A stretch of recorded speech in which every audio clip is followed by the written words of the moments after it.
Mario Savio was a student in the Department of Philosophy. Savio taught mathematics and philosophy at Sonoma State. He started teaching there in the 1990s, after teaching elsewhere in California. He was the leading speaker for the free speech movement at the University of California in Berkeley in 1964. The free speech movement was a protest by the students in order to be able to express their political ideas. He is speaking now to the college-age people. In Mississippi, an autocratic and powerful minority rules, through organized violence to suppress the vast, virtually powerless majority. In California, the privileged minority manipulates the university bureaucracy to suppress the students' political expression.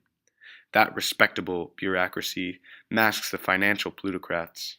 That impersonal bureaucracy is the efficient enemy in a brave new world.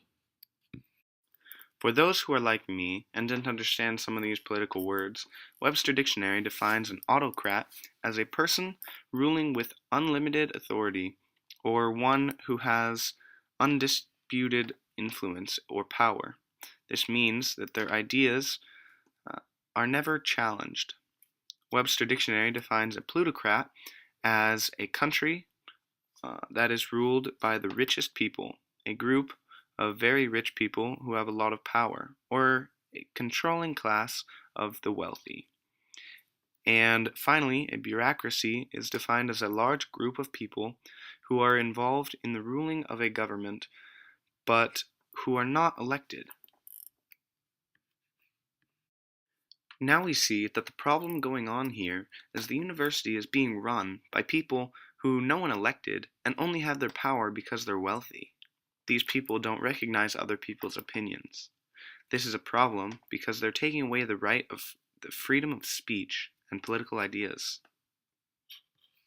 which is unconstitutional.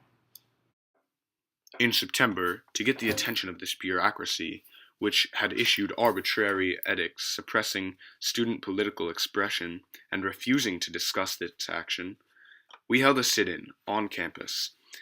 We sat around a police car and kept it immobilized for over 32 hours.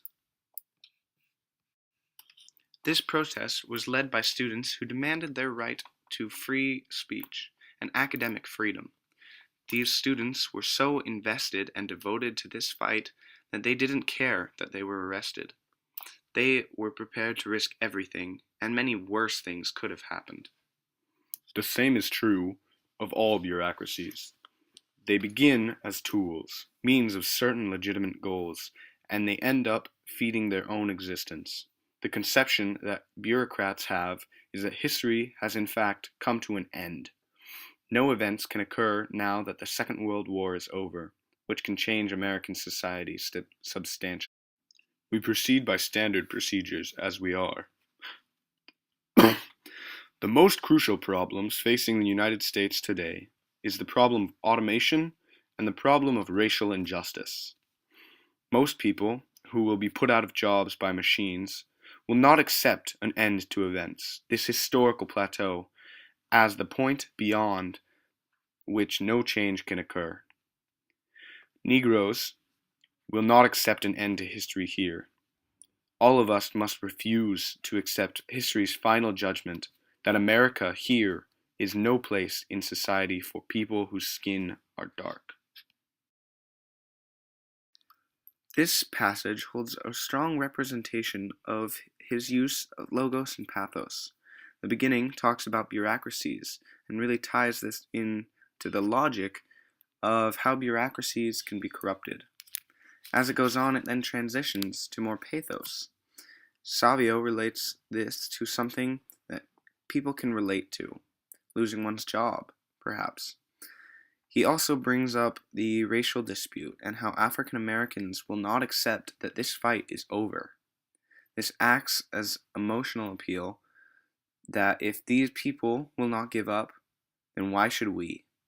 This is inspiring and enticing for the young people he is speaking to. Now, in closing, this speech was inspiring for many reasons. It used rhetorical appeals well, and altogether was a good speech. The university officials eventually backed down. On January 3rd, 1965, Martin Meyerson, who was the leader of the university, established rules for the students to express their political opinion on the Berkeley campus.